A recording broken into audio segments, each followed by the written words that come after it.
convey an idea.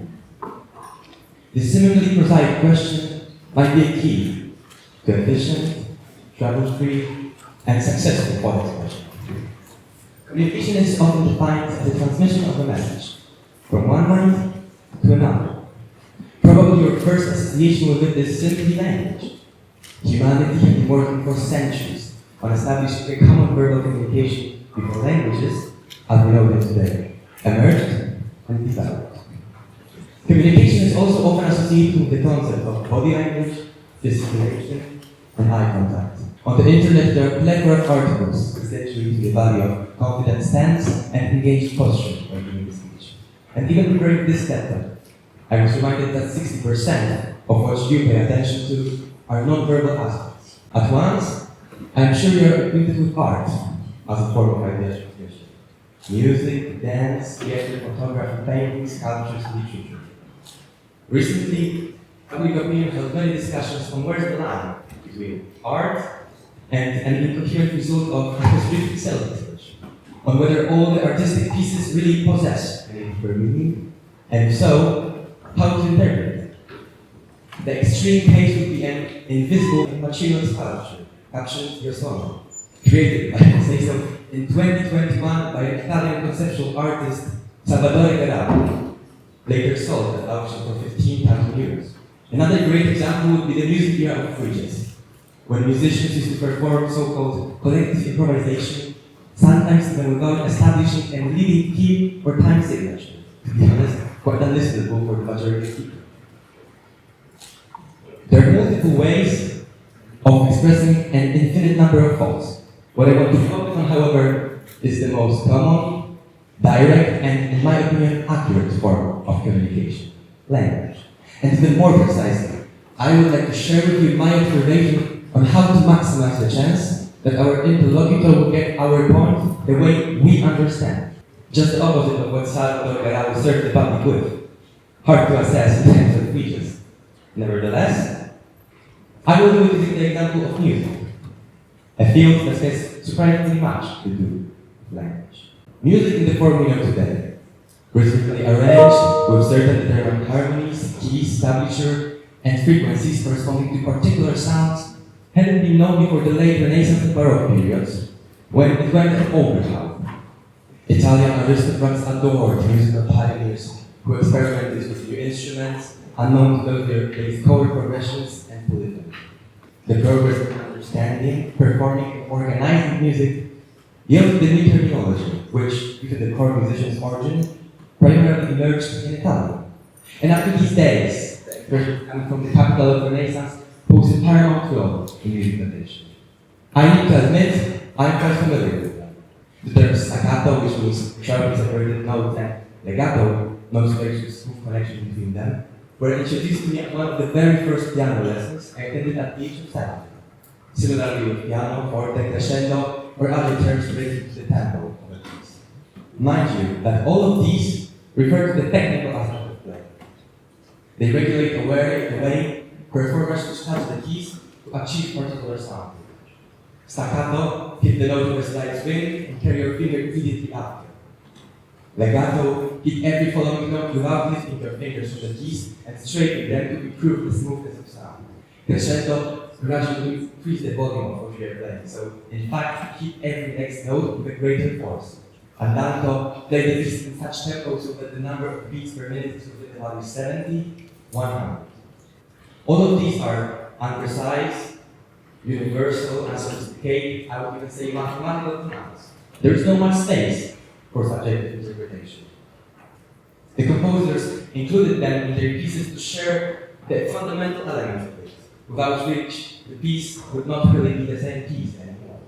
Now, I would like to do a quick exercise with you, and let's consider a melody we all presumably know. Let it be the Happy Birthday to You song. I would like you, now, to imagine it in your head, singing the regular tempo. Please start it down in your head.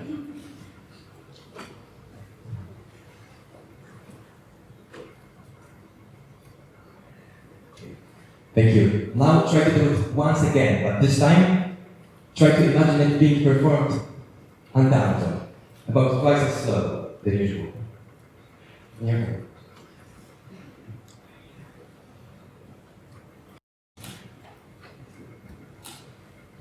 And now, piano, much quieter.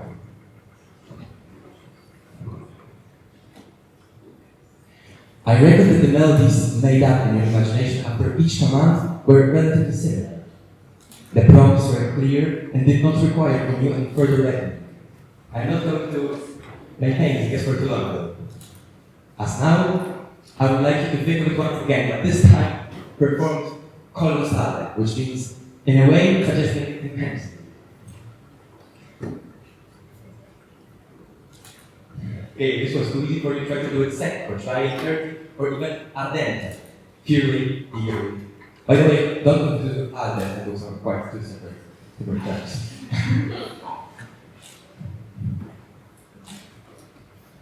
Okay, thank you very much. I'm quite convinced now that the melodies made up in your imagination were quite different, and all of you understood these impressions in your own way. And I would like to emphasize once again, you all understood them. And probably even effortlessly applied to your imaginary self. Yet, there was no obvious hint, rule, or specified path of interpretation. Each of your fictional happy birthdays is now certainly slightly different. And in this situation, I find it desirable. What does playing immensely or vitally imply? Hitting the notes gently, harshly, evenly, maybe erratically? In this case, the Italian expressions written on the music sheet might seem to be only random, unclear, out of context adverbs, right? Then what are they for? How are they and how helpful in performing these? While theoretically these expressions do not mean any particular actions, in the eyes of 17th century composers, they were the aptest and fittingly artistic projection of the piece. For some reason, they haven't been changed since then, and for some reason, present musicians still find them necessary, even essential, to master the performance of the piece. To make it emotional, as the first story. It turns out that the most accurate way of conveying the ambience of a musical piece, its atmosphere, soul, sensibility, is not listing down a bunch of technical guidance, but rather attaching a single, subtle, seemingly superficial but insightful, profound word. My former piano teacher used to tell me a story of one of the greatest Polish conductors, Tadeusz Serafin, who was famous for his distinctive style of guiding the orchestra. His ordinary speech was loaded with metaphors to such extent that his charges have been listed them in a special dedicated book, which they gave him at the end of their cooperation. Now, I would like to share with you a few expressions from that book. And as they are originally in Polish, I will allow myself to introduce them as they are. Imagine a large orchestra performing a dress rehearsal of an elaborate piece in a majestic auditorium. At some point, the conductor interrupts the orchestra, pauses and says, "Tkanka orkiestrowa jest piekielnie nudna i spoczona," which stands for, the orchestral piece is extremely boring and flat. And then, "Nie słyszę błysku wokół," which stands for, "I cannot hear spark in your eyes."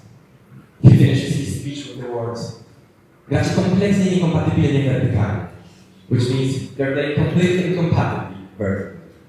And trust me, there are many more of these. Grać na granicy używalności dźwięku, play on the verge of some fragmentation. Rwie się jak namoczona, wątła nić. It steers along like a soaked, flimsy thread. Po us musi dawać więcej bólu i wieprzu niż tamto B. This A-flat note has to give more pain and pepper than that B-flat note. Wibrujcie, żeby ostały się resztki humanizmu. Vibrate, so that the remnant of humanism remain. Musicie odrzucić skorupę rutyny. You have to throw away the shell of routine. Nie poddać się terrorowi kroczącego fizykata. Don't give up to the terror of forthcoming fizykata. It might seem funny to you, or even outrageous, that the conductor's advice on such a high level of performance sounds as if it were a kind of arbitrary fancy words. I have to admit that when I heard this story for the first time, I was skeptical too. I was thinking that the conductor was just a showman, like what all the us wanted to be perceived as an eloquent poet, instead of performing his orchestral duty. Then, however, I wondered. If his unique speech manners allowed him to make it to the top, then maybe there's something more to it than an entertaining story. The orchestra seemed to follow and even enjoy Tadeusz Rafin's exquisite language. While the sentences he spoke may not have made sense, the message behind was perspicacious. The conductor spoke directly from his heart. The extraordinary vocabulary he used was probably the most accurate way of voicing up his many-sided tips and impressions. Otherwise, Tadeusz Rafin wouldn't have been considered one of the most successful Polish conductors. I think that this story should prompt us to appreciate the value and beauty of linguistic complexity. Above all, however, I perceive this story as a proof that, against the common spread view, the simpler and more direct does not always imply the better and more precise. Efficient language does not necessarily mean straightforward and literal sentences. Sometimes the more abstract, metaphoric, even less transparent words might, paradoxically, make the idea clear, intuitive, comprehensive. This is what poetry does, providing us with endless lines of sophisticated vocabulary, rarely understandable at first glance. Yet, getting acquainted with it, the message shows up in our minds, together with a vast language of reflection. If both the metaphoric speech of Tadeusz Rafin and the ambiguous terminology in music work out, why couldn't they be adopted to everyday common speech? Is that the way to enhance the clarity and efficiency of interpersonal idea transmission? Even though we speak a common language that has its own rules and definitions, for every single individual a particular word is slightly distinct importance. When one claims they are understanding, there is no certainty that they have gathered the exact same idea as another. Therefore, to achieve language-wise effectiveness despite the interpersonal differences, it is essential to harness the art of poetic, vivid, and figurative language. Thank you.